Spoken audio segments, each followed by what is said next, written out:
Bueno, hola, ¿qué tal? ¿Cómo están?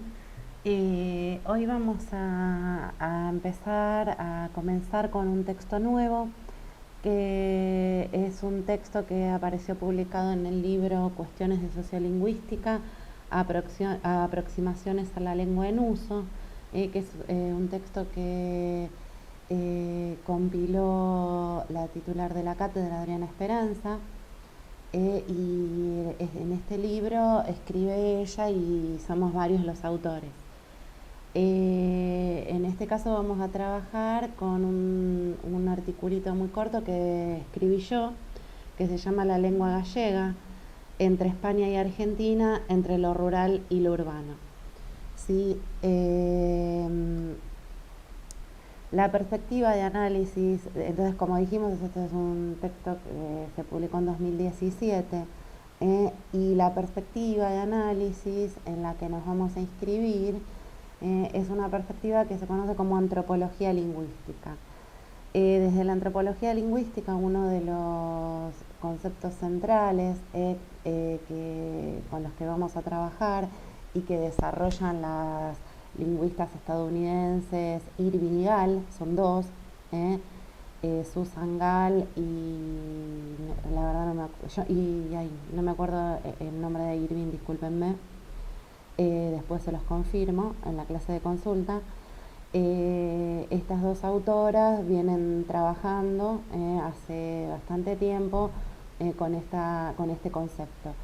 Este concepto de ideologías lingüísticas, nosotros vamos a ver una perspectiva semiótica inspirada en la semiótica peirciana, ¿sí? De Charles Peirce, y tiene desarrollos posteriores este concepto.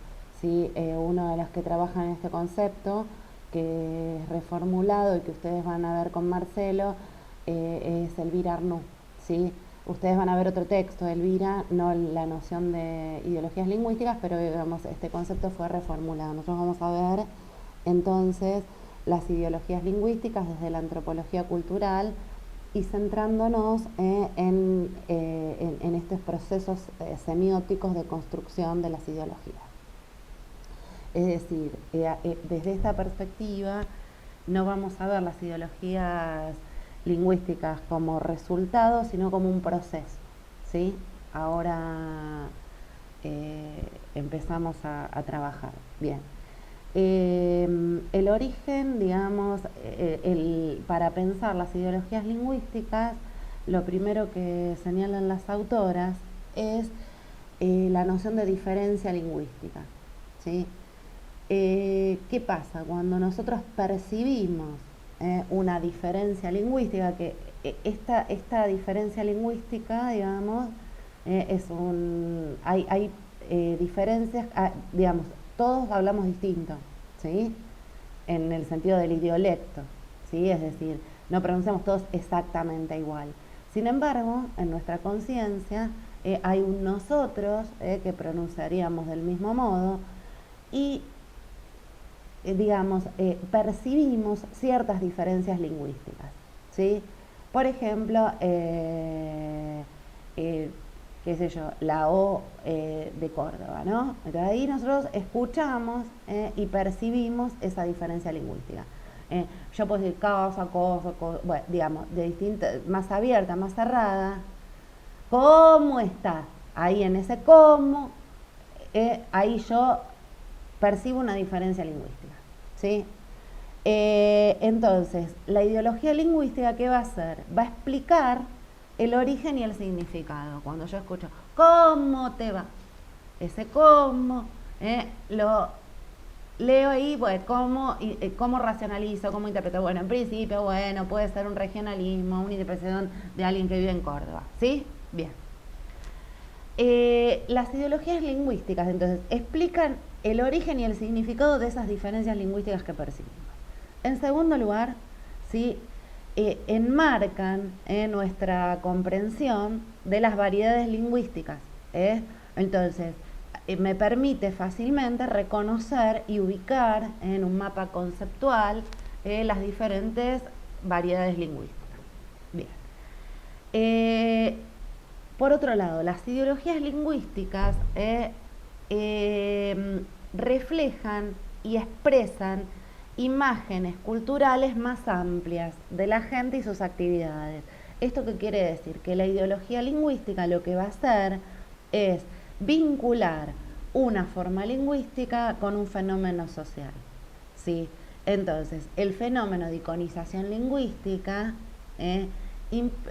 tiene que ver con esa explicación, esa racionalización que damos a la diferencia lingüística,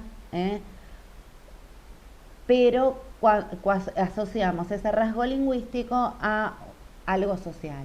Y les doy un ejemplo. El ejemplo que nosotros estuvimos hablando la otra vez, si yo digo, por ejemplo, la caída de la S,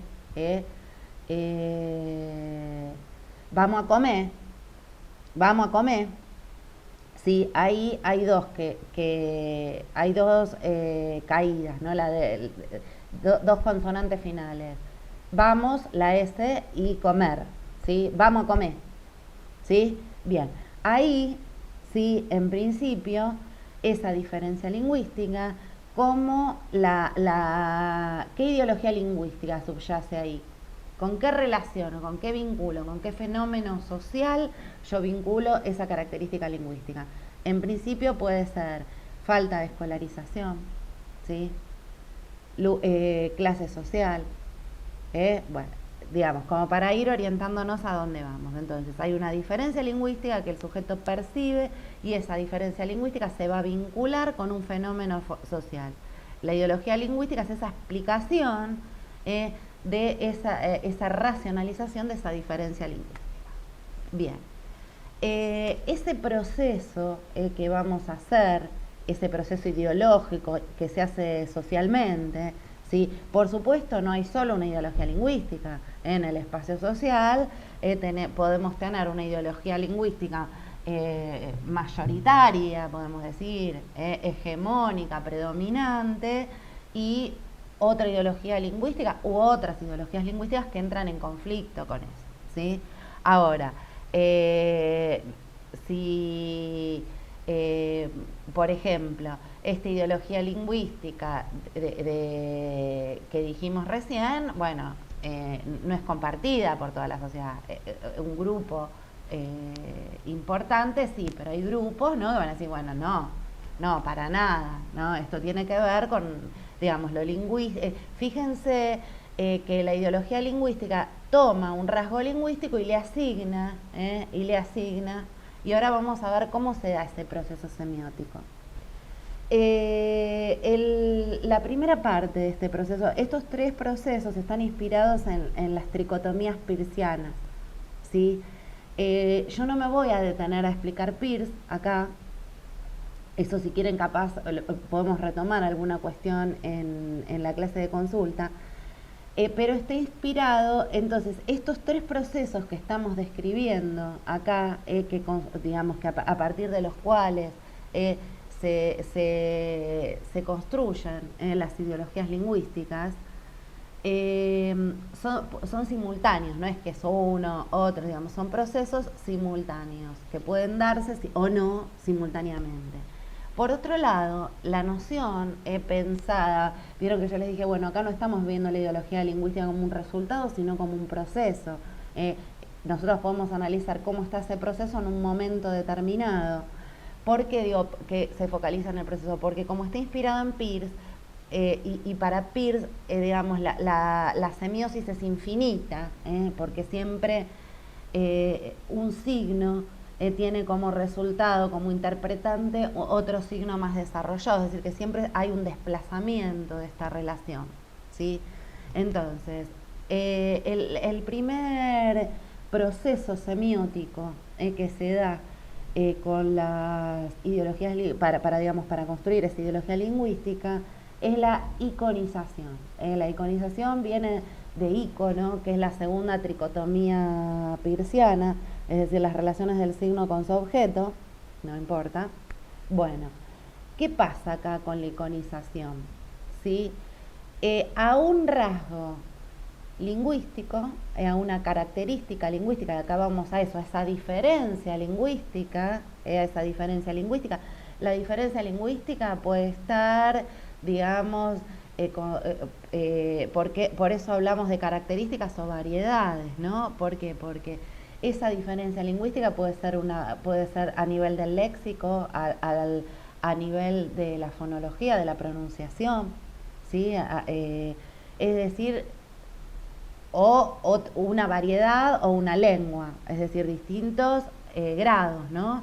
Pero esa diferencia lingüística, es decir, dentro de la misma lengua o entre lenguas o variedades lingüísticas, es la asociación de esa diferencia con una imagen social.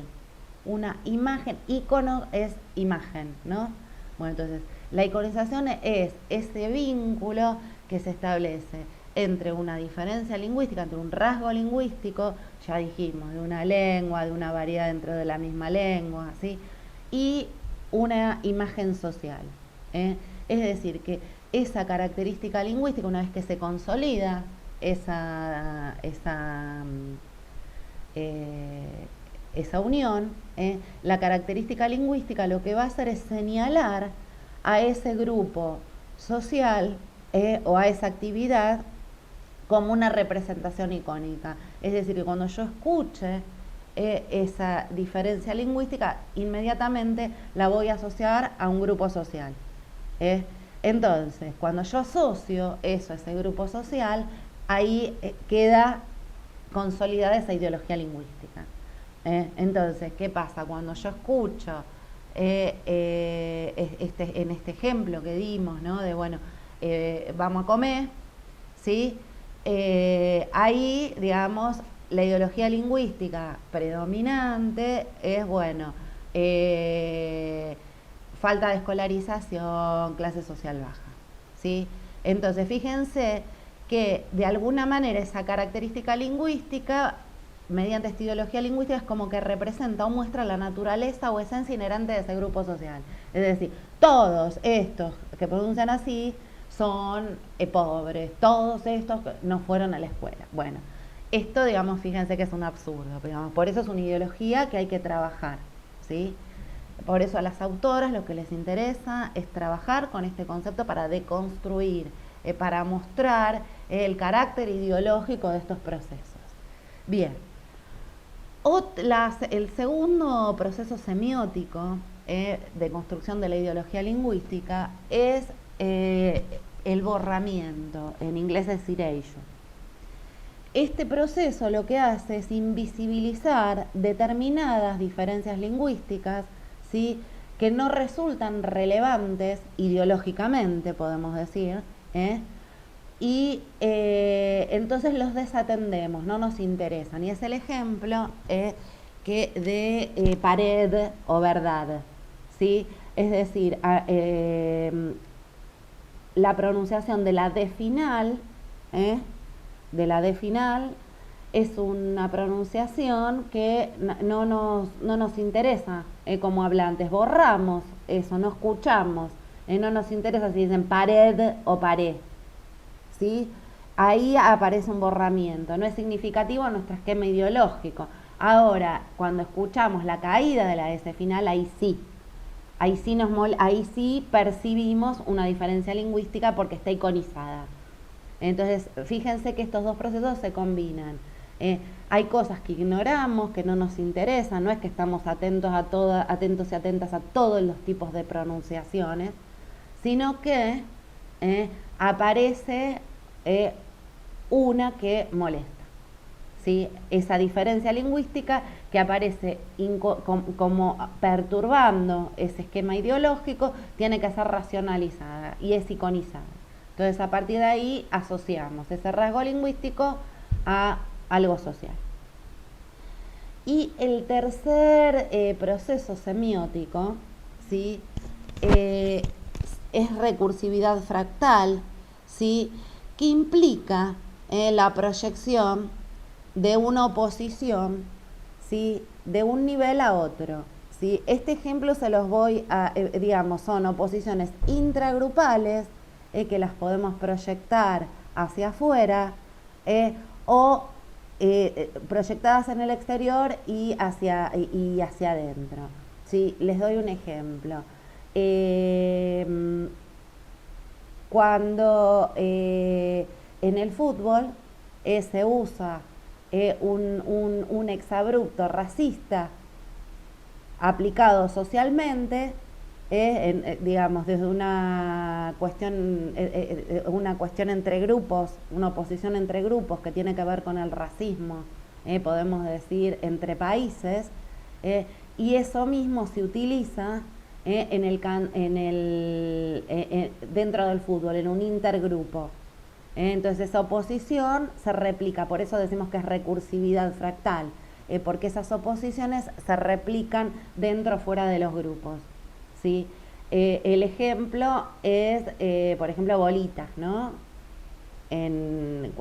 Cuando se le dice a un equipo de fútbol los cantos de la cancha bolita, se está replicando esa oposición social entre el insulto racista entre otros grupos. Es decir, la oposición puede ir desde el exterior al intergrupo o del intergrupo al exterior. Es la reproducción de esa oposición. ¿Vamos? Bueno, en principio tenemos entonces esta cuestión así esbozada, los conceptos teóricos principales, ¿sí? Y vamos a empezar a trabajar con con el tema que yo desarrollo en este artículo. Bien, en principio vamos a hacer, para pensar, ¿no?, los procesos semióticos, necesitamos conocer las condiciones, digamos, históricos sociales precisas en que se producen, porque dijimos que esto tiene que ver con esquemas ideológicos y en general estos esquemas ideológicos responden a condiciones precisas históricas, a un contexto de producción determinado. En este sentido, vamos a ver qué pasa con la lengua gallega en Galicia en el siglo XIX. Bien, entonces, en el siglo XIX, dentro del territorio español, en el espacio de Galicia, se hablaba la lengua gallega, ¿sí? ¿Qué características tiene esta región de España, que es Galicia, que tiene una lengua, ¿no? Y acuérdense que la lengua no es solo la lengua, sino que tiene que ver con una cuestión identitaria, con la cultura y con un punto de vista y con una visión de mundo. Galicia se caracterizó históricamente, estamos en el siglo XIX, por tener un desarrollo económico desigual respecto de otras zonas de España. ¿Esto qué quiere decir? Que la economía en Galicia era de base agraria. Digamos, es una zona rural de las que se obtenían las otras zonas más desarrolladas, sacaban de Galicia mano de obra por un lado y por otro lado materia prima. Entonces, el estado subdesarrollado de esta región española tenía que ver con una política del Estado español. Es decir, el desarrollo de otras zonas, por ejemplo, podemos pensar de Madrid y de las zonas centrales españolas, dependía de este subdesarrollo de esa región de España. Entonces, acá tenemos un Estado fuertemente centralizado políticamente, que somete a las distintas regiones a condiciones de desarrollo desigual. Entonces, ya podemos caracterizar a la zona de Galicia como una zona pobre, porque la base de su economía era lo agrario, la base agraria. Otra característica de esta región es que tiene una lengua, que es el gallego, y una cultura y valores nacionales propios. Es decir, en España se da lo que conocemos como los nacionalismos interiores. En España no es como en Argentina, que la nacionalidad se construyó en base a una lengua impuesta la coincidencia entre un Estado-nación, una lengua. En España hay un Estado y diferentes nacionalidades interiores. Cada una de esas nacionalidades tiene una lengua. Por ejemplo, Cataluña con el catalán, los vascos con el vasco y los gallegos, y Galicia con el gallego. Entonces, ahí la cuestión de la nacionalidad, tienen estas regiones un proceso identitario muy fuerte.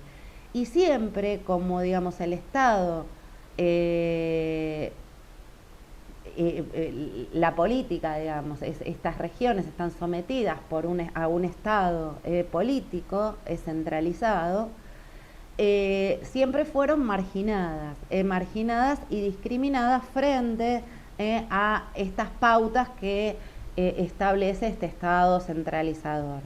Pensemos, por ejemplo, en la imposición durante años del castellano como lengua única, ¿no? Y la represión en las diferentes comunidades autónomas de las lenguas originarias de cada región, de esas lenguas propias.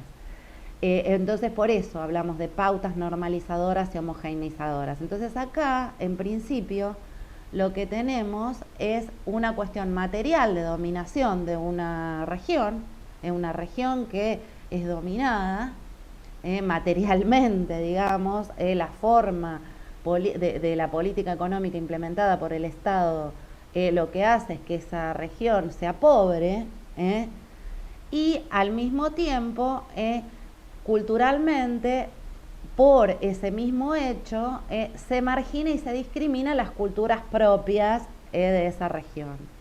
La cultura, los valores y los valores culturales, ¿sí? Y las pautas culturales. Bien. A fines del siglo XIX, en Galicia, porque les cuento, que Galicia, digamos, la lengua gallega, si bien fue siempre marginada dentro de lo que es el Estado español, tiene como un antepasado ilustre porque era la lengua de Alfonso X el Sabio. Entonces, esta lengua, digamos, tiene antecedentes literarios, ¿sí? Pasa que por las condiciones materiales de su región dentro del Estado español, es esa población, digamos, empobrecida, no solo empobrecida, sino discriminada lingüística y culturalmente. ¿Qué pasa entonces a fines del siglo XIX? Bueno, surge en Galicia un movimiento de intelectuales gallegos conocido con el nombre de regionalismo,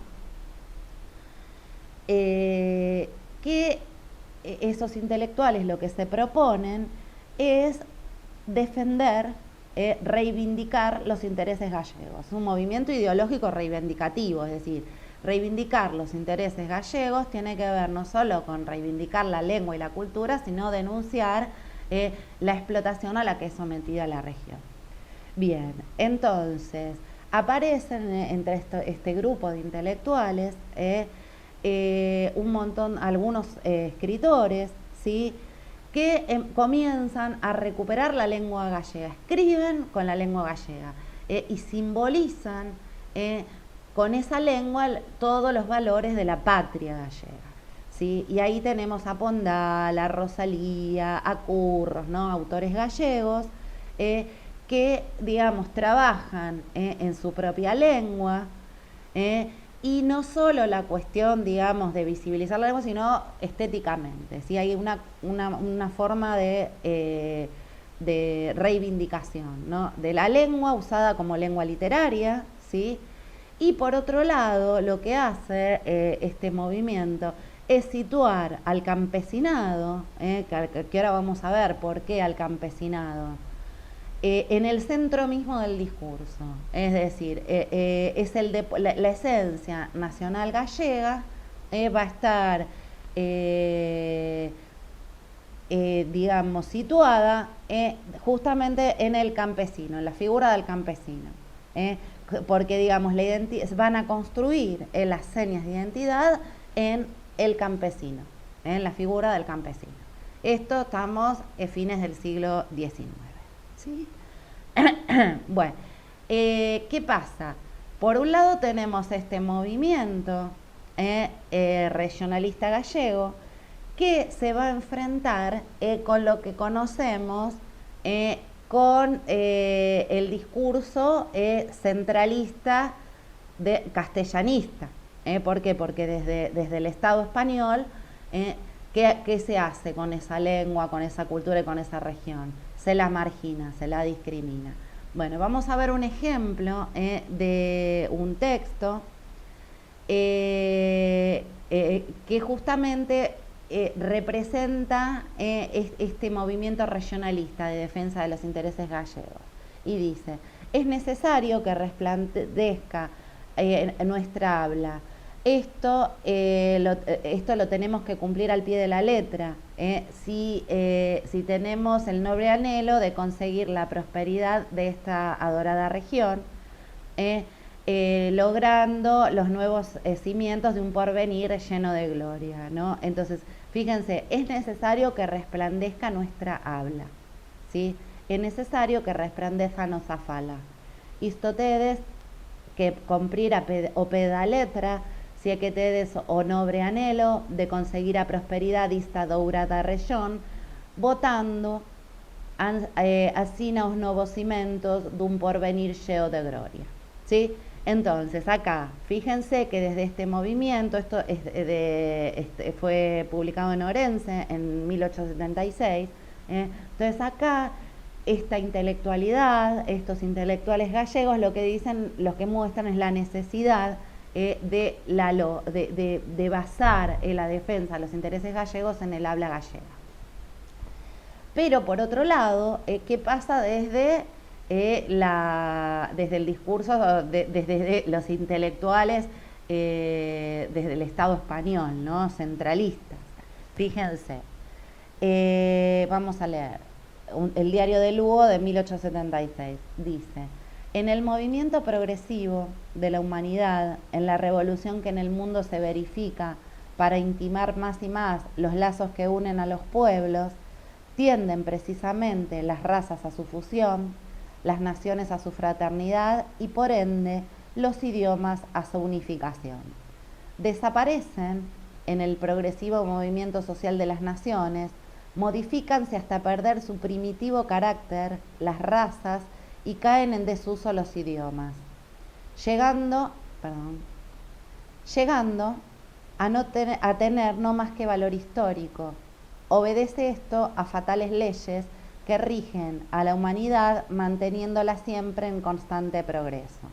Bueno, veamos, en este fragmento del Diario de Lugo de 1876, si nosotros analizamos y podemos ver qué procesos de iconización se evidencian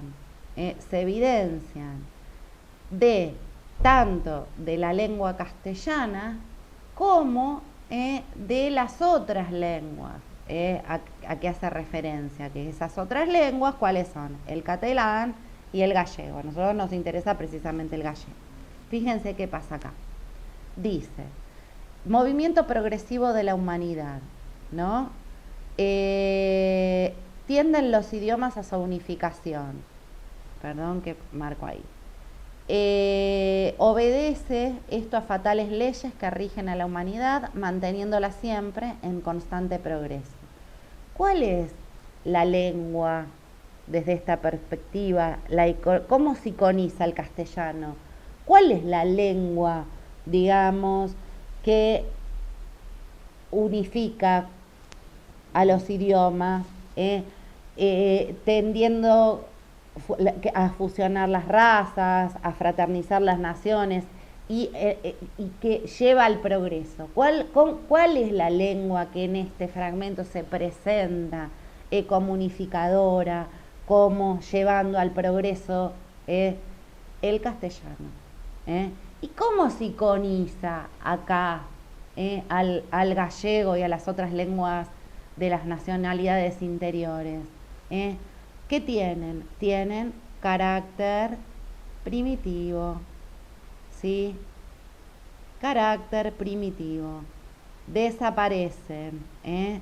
Fíjense, progresivo, movimiento, todo lo que tiene que ver con el progreso es la iconización del castellano, es decir, la lengua de la cultura, la lengua del progreso, el castellano. Es incluso presentado como una ley fatal, ¿no? Como una inherente a la naturaleza, ¿sí? Y la otra lengua, la lengua es primitiva, primitiva, cae en desuso, tiene solamente, nos queda un recuerdo, valor histórico, ¿sí? Entonces vemos acá cómo se iconiza a la lengua gallega. Por otro lado, si volvemos al ejemplo anterior, ¿qué hacen justamente muy conscientes de estos procesos semióticos y de estas ideologías lingüísticas impuestas desde el poder? ¿Qué hacen estos intelectuales gallegos? Justamente tratan de iconizar su lengua, que dice, bueno, es necesario que nuestra habla resplandezca, vinculada a nuestra dorada región, a la prosperidad, al porvenir. Acá entra en crisis y justamente acá la lengua del porvenir, el porvenir depende de qué, de la lengua gallega. Vemos acá dos ideologías lingüísticas contrapuestas. Una desde el discurso de estos intelectuales gallegos, ¿sí? de los regionalistas, y la otra es desde el discurso centralista castellanista, que lo que va a hacer es oprimir a las lenguas de los pueblos. Vamos a ver el siguiente ejemplo también. Subdividida entre nosotros, la población campesina, y alejada del continuo trato de las ciudades y villas de alguna importancia, de las que está separada tanto por sus costumbres cuanto por su diversa posición social.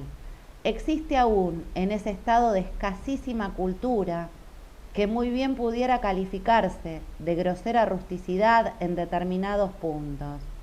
Ya se examine su dialecto, que casi es el mismo idioma castellano del tiempo de Alfonso X el Sabio, ya se estudien su agricultura y su industria, con todos sus defectos y sus antiguos procedimientos, ya se observen sus trajes, su carácter, sus hábitos, siempre se deducirá que nuestros campesinos no dieron ni un solo paso hacia el progreso desde hace algunos siglos. Bien, acá vemos que se retoma esta ideología lingüística y, digamos, el ideologema central, que en la iconización aparecía con la idea de progreso y el gallego iconizado como atraso, pero acá vemos que la iconización toma otros rasgos, ¿sí? En principio, justamente, en principio, justamente lo que está haciendo esta iconización es fijando en la lengua gallega a población campesina, ¿sí? Pero ¿cómo es concebido ese grupo social? ¿Cómo es concebido? ¿Sí? Primero, posición social. Acá son los pobres, son campesinos pobres, ¿sí? Es decir, en primer lugar. Segundo lugar, escasísima cultura. Entonces son incultos. Entonces tenemos la lengua gallega, digamos, la diferencia lingüística, el gallego, y acá también noten que está, digamos, nombrado como dialecto. Acá tenemos un ejemplo de cómo este concepto lingüístico, que ustedes ya lo habrán puesto en discusión con lo que vieron con Marcelo, justamente lo que hacía este concepto lingüístico que muchas veces fue usado para marginar, para minorizar otras lenguas. Acá tenemos un ejemplo. Entonces, acá, fíjense que este es anterior al que leímos antes, es de 1865 este fragmento.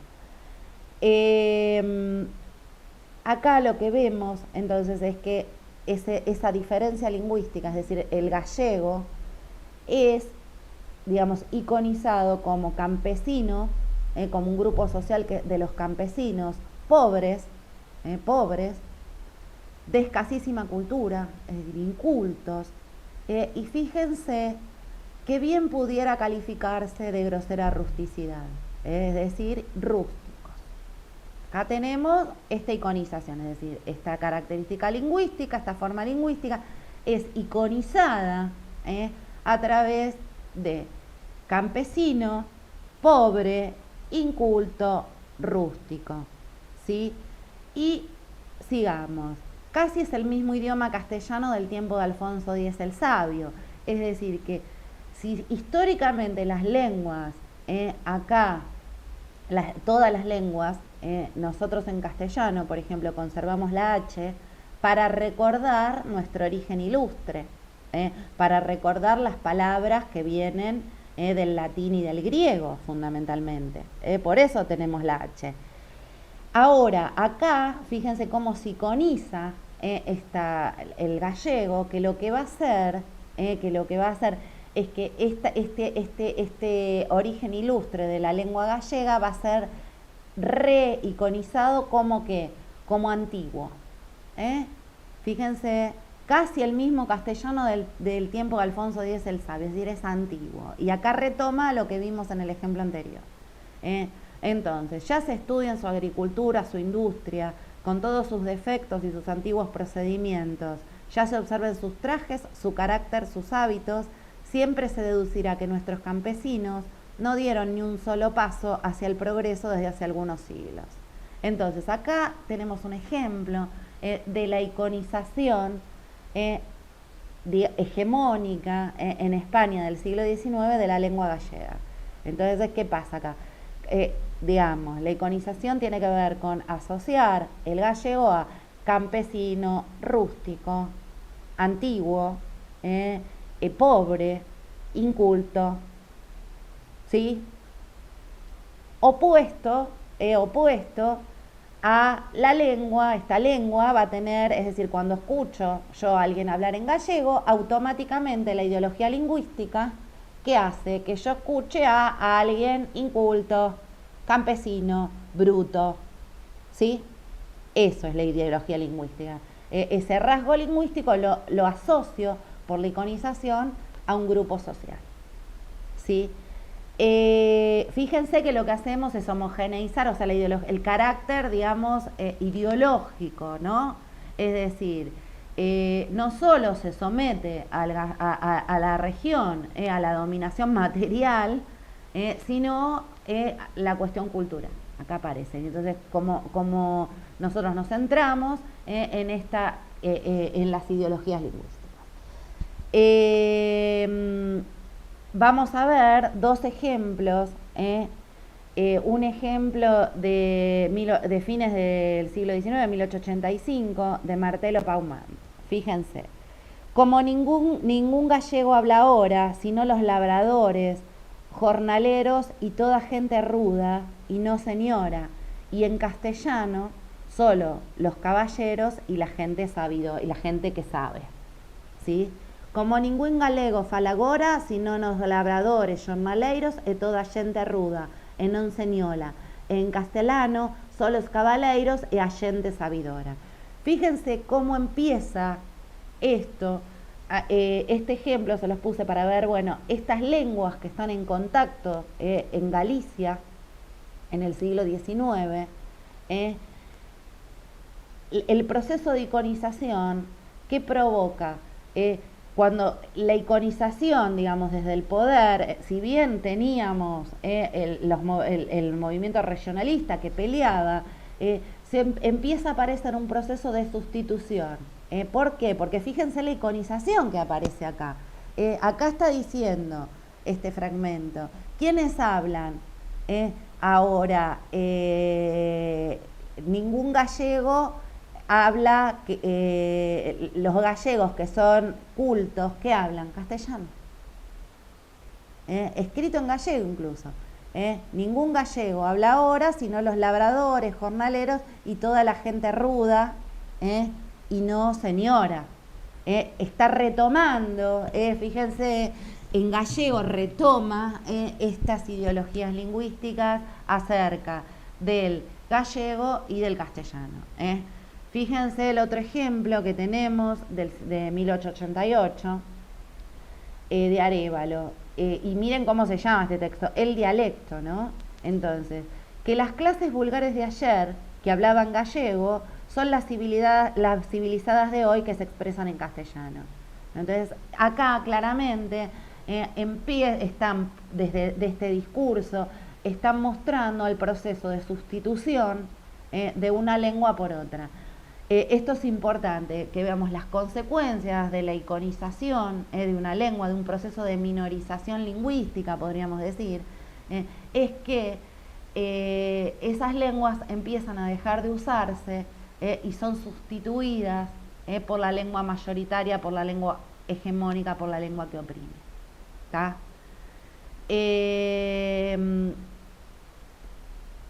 Por otro lado, ¿qué pasa? Nosotros en Argentina, si pensamos en los gallegos en Argentina, nosotros en Argentina tenemos un fuerte proceso migratorio, ¿sí? El pico fines del siglo XIX empezó, digamos, fíjense que estamos describiendo lo que estaba pasando en Galicia, ¿no? Entonces en Galicia teníamos una región con unas condiciones materiales pobres, ¿sí? Digamos, vinculadas a los procesos de dominación, no a las características intrínsecas. Fíjense que la ideología lingüística lo que hace es borrar el proceso de dominación social y lo hace parecer como una característica intrínseca de los sujetos. Es decir, el sujeto aparece como rústico, como pobre, y no como un sujeto que es esclavizado y que les quitan sus recursos materiales. Es decir, que no puede acceder a otras formas de vida porque los están esclavizando, porque los usan como mano de obra barata y porque sacan las materias primas de ese lugar y no los dejan industrializarse. Entonces, al no industrializar, no hay desarrollo económico.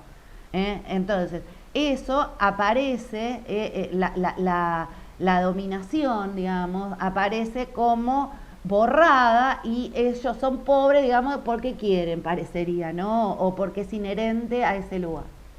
Bueno, ¿qué pasa? Nosotros de España nos venimos a Argentina. Bueno, en Argentina, ¿qué pasa?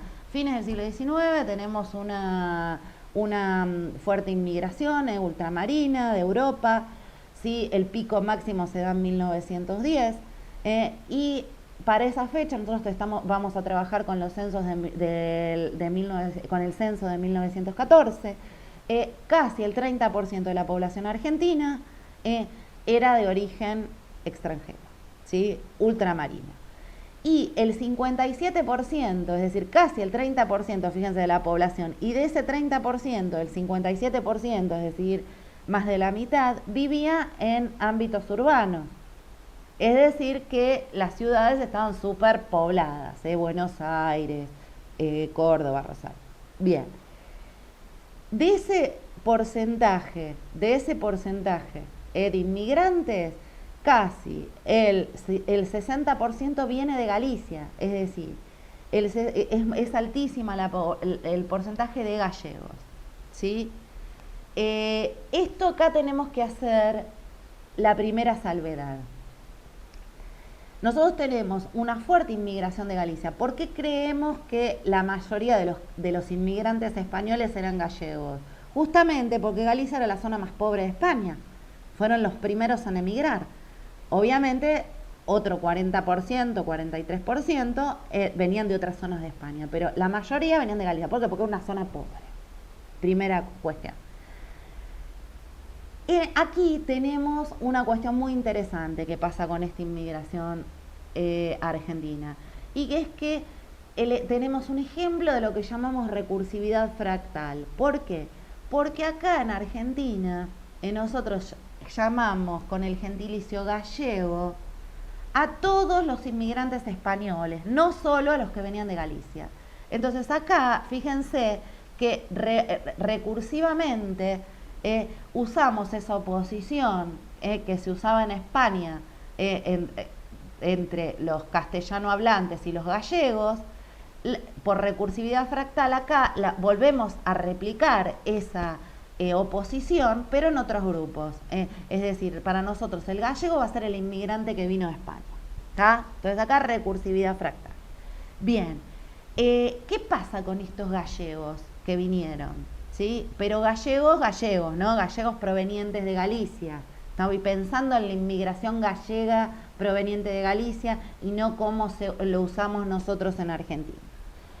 Estos, específicamente, estos inmigrantes gallegos sufrían un proceso inmigratorio muy distinto. ¿Por qué?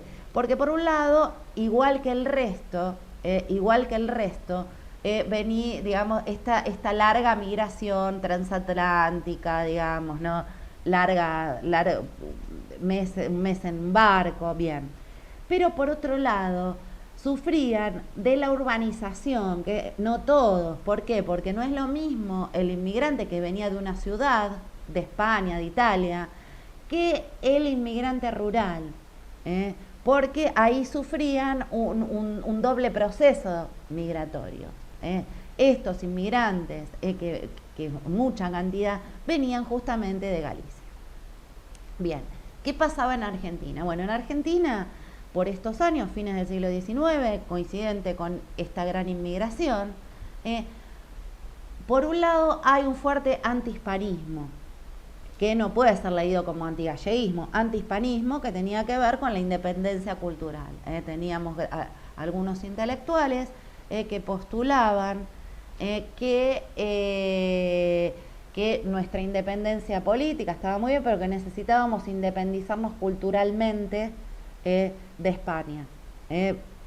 Uno de ellos es Sarmiento. Hay un fuerte antihispanismo y hay un fuerte ligazón, en el caso de Sarmiento, por ejemplo, con Francia. Francia era el modelo a seguir cultural, no España.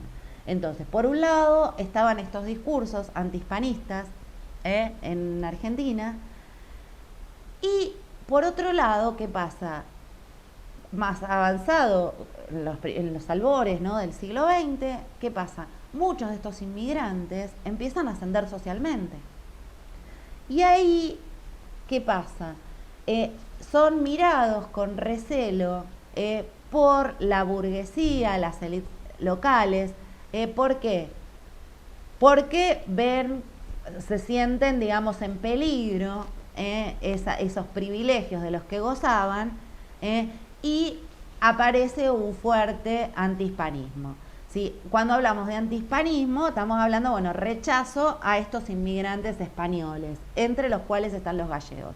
Es decir, que los gallegos sufren discriminación en España, dentro de su territorio, y eso mismo se vuelve a replicar acá. Acá son doblemente discriminados, doblemente marginados, por su condición rural, digamos, acá nuevamente en el territorio, digamos, se replica esta discriminación. Pasa que ahora acá, por recursividad fractal, estos procesos acerca de la lengua gallega, fíjense que en Argentina no hace distingo. Ahí tenemos un proceso de borramiento. ¿Por qué? Porque nosotros replicamos. El gallego en Argentina va a ser el que viene de Madrid, el que viene de Castilla, ¿sí? El castellano parlante y el gallego y el catalán. No hacemos distingo. Todos son gallegos para nosotros. Recursividad fractal. Retomamos la oposición. Y para hacer eso borramos, erasure, el otro concepto, borramos las diferencias lingüísticas, no nos interesan.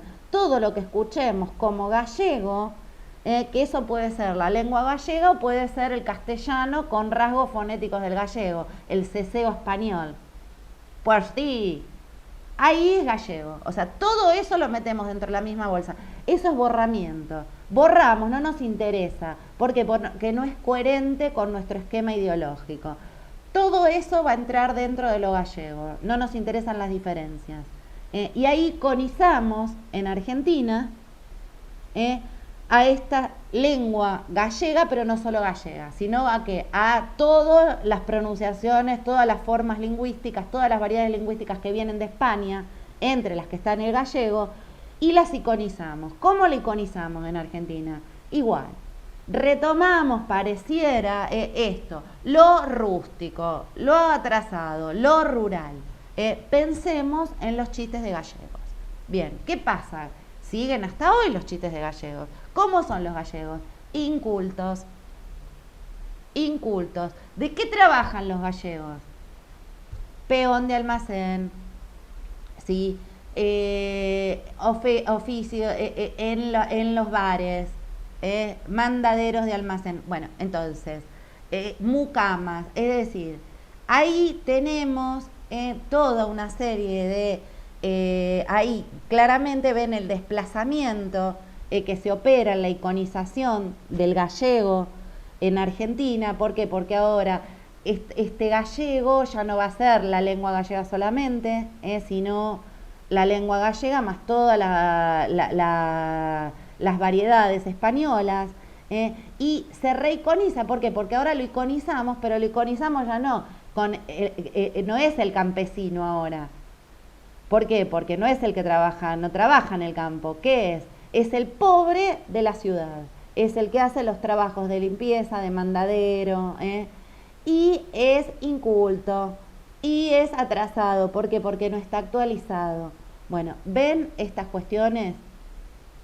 Entonces, estas ideas, acá podemos pensar en los chistes, les propongo que empiecen a ver, bueno, si se acuerdan algún chiste de gallego, si ven el personaje de Manolito Enquino, qué características tiene, si podemos ver ahí esa iconización también.